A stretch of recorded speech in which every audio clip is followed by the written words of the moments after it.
were transferred illegally out of the World Trade Center on the morning of 9/11, just before the attacks? If you would look on the website, I would say yes.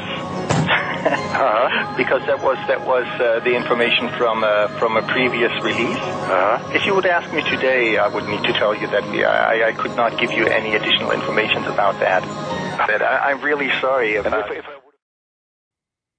At the time of 9/11, Marsh's chief of risk management was Paul Bremer, the former managing director of Kissinger and Associates, who went on to oversee the U.S. occupation of Iraq. On the morning of 9/11, he was not in his office at Marsh & McLennan, but at NBC's TV studio, where he was delivering the official story of the attack. It's Paul Bremer. I want to make sure I'm getting your name right, because I'm just meeting you just at this moment. You're a terrorism expert, counterterrorism, I hope, and can talk to us a little bit about who could.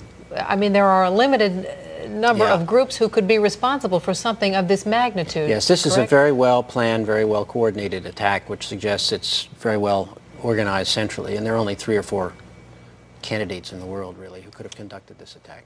Bin Laden comes to mind right away, Mr. Bremer. Indeed, he certainly does. Bin Laden was involved in the first attack on the World Trade Center, which had as its intention doing exactly what happened here, which was to collapse both towers. He certainly has to be a prime suspect, but there are others in the Middle East, and there are at least 2 states, Iran and Iraq, which should at least remain on the list of potential suspects. What kind of... I don't recall anything like this. Pearl Harbor happened a month before I was born, and I hear my parents talk about that as a seminal event in their lives all the time. I am not aware of anything like this in the United States before. Americans are now, I think it's fair to say, really scared. Should we be? This is a day that will change our lives, isn't it? It is a day that will change our lives. It's a day when the war that the terrorists declared on the United States, and after all, they did declare war on us, has been brought home to the United States in a much more dramatic way than we've seen before. So it will change our lives.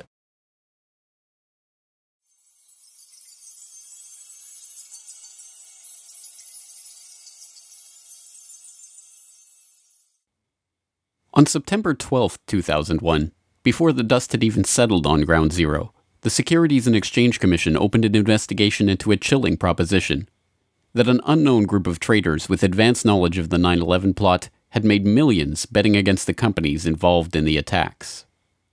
What many Wall Street analysts believe is that the terrorists made bets that a number of stocks would see their prices fall. They did so by buying what are called puts. If you bet right, the rewards can be huge. The risks are also huge, unless, of course, you know something bad is going to happen to the company you're betting against. This could very well be insider trading at the worst, most horrific, most evil use you've ever seen in your entire life. One example, United Airlines. The Thursday before the attack, more than 2,000 contracts betting that the stock would go down were purchased. 90 times more in one day than in 3 weeks. When the markets reopened, United stock dropped. The price of the contracts soared, and someone may have made a lot of money fast. $180,000 turns into $2.4 million when that plane hits the World Trade Center. It's almost the same story with American Airlines. That's a 5-fold increase in the value of what was a $337,000 trade on Monday. All of a sudden becomes what? $1.8 million. And there's much more, including an extraordinarily high number of bets against Morgan Stanley and Marsh & McLennan, 2 of the World Trade Center's biggest tenants. Could this be a coincidence? This would be one of the most extraordinary coincidences in the history of mankind if it was a coincidence. Although the put options on American and United Airlines are usually cited in reference to the 9/11 insider trading, these trades only represent a fraction of the suspicious trades leading up to the attack. Between August 20th and September 10th, abnormally large spikes in put option activity appeared in trades involving dozens of different companies whose stocks plunged after the attack, including Boeing, Merrill Lynch, JP Morgan, Citigroup, Bank of America, Morgan Stanley, Munich Re, and the AXA Group. Traders weren't just betting against the companies whose stocks dove after 9/11, however. There was also a 6-fold increase in call options on the stock of defense contractor Raytheon on the day before 9/11. The options allowed the traders to buy Raytheon stock at $25. Within a week of the attack, As the American military began deploying the Raytheon-supplied Tomahawk missiles they would eventually use in the invasion of Afghanistan, the company's share price had shot up 37% to over $34. The SEC weren't the only ones interested in this particular 9/11 money trail either. Investigations into potential insider trading before the attacks were opened by authorities around the globe, from Belgium to France to Germany to Switzerland to Japan. It wasn't long before this global financial manhunt started yielding clues on the trail of the terror traders. On September 17th, Italian Foreign Minister Antonio Martino, addressing Italian Consob's own investigation into potential 9/11 trading, said, "I think there are terrorist states and organizations behind speculation on the international markets."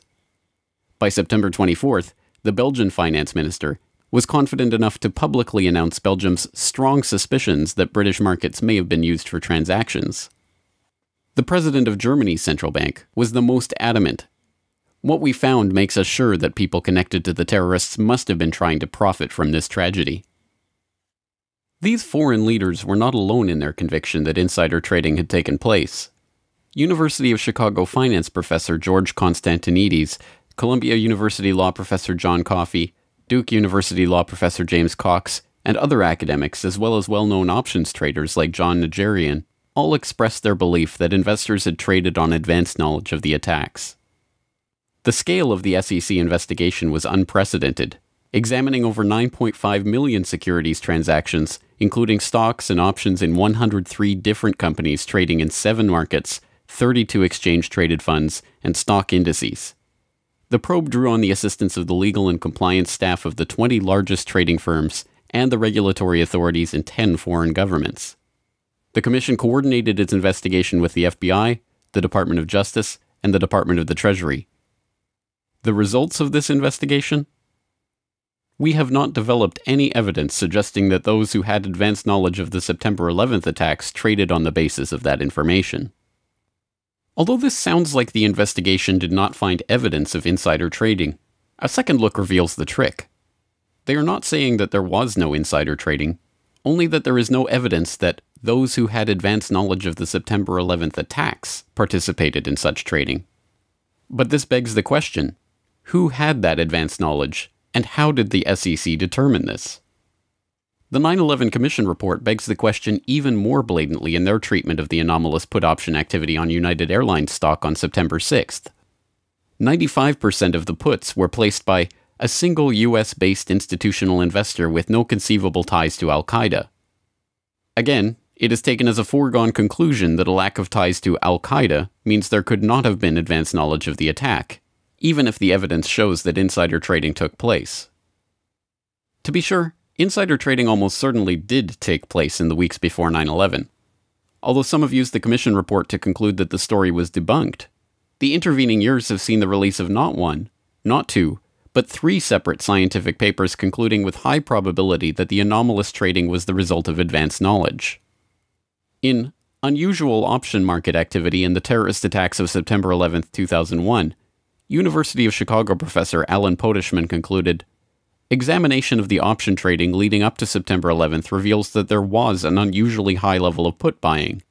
This finding is consistent with informed investors having traded options in advance of the attacks." In Detecting Abnormal Trading Activities in Option Markets, researchers at the University of Zurich used econometric methods to confirm unusual put option activity on the stocks of key airlines, banks, and reinsurers in the weeks prior to 9/11. And in Was There Abnormal Trading in the S&P 500 Index Options Prior to the September 11th Attacks, a team of researchers concluded that abnormal activity in the S&P Index Options market around the time of the attack is consistent with insiders anticipating the 9/11 attacks. The only question, then, is who was profiting from these trades, and why was no one ever indicted for their participation in them? One lead is pursued by researcher and author Kevin Ryan. In Evidence for Informed Trading on the Attacks of September 11th, he examines an FBI briefing document from 2003 that was declassified in 2009. It describes the results of FBI investigations into 2 of the pre-9/11 trades that the Bureau had identified as suspicious, including the purchase of 56,000 shares of Stratisec in the days prior to 9/11. Stratisec provided security systems to airports, including, ironically, Dulles Airport, as well as the World Trade Center and United Airlines, and saw its share price almost double when the markets reopened on September 17, 2001. The trades traced back to a couple whose names are redacted from the memo, but are easily identifiable from the unredacted information. Mr. and Mrs. Wirt D. Walker III, a distant relative of the Bush family and business partner of Marvin Bush, the president's brother. The document notes that the pair were never even interviewed as part of the investigation because it had revealed no ties to terrorism or other negative information. In addition to begging the question, this characterization is provably false, as Ryan noted in a conversation with financial journalist Lars Schall. Wirt Dexter Walker at Stratesec hired several people from a company called the Carlyle Group. And the Carlyle Group had bin Laden family members as investors. Also, Wirt Walker's fellow director, James Abrahamson, was a close business associate of a man named Mansour Ijaz, a Pakistani businessman. And Mansour Ijaz claimed to be able to contact Osama bin Laden on multiple occasions. So there does seem to be some circumstantial evidence indicating that these people were connected to Al-Qaeda, at least to the point where we should investigate. And isn't it true that also some members of the bin Laden family were actually in Washington at a gathering of the Carlyle Group on 9/11? That's true. The Carlyle Group had a meeting at the Ritz-Carlton Hotel in Washington on September 11th, and present there were former President George H.W. Bush, James Baker,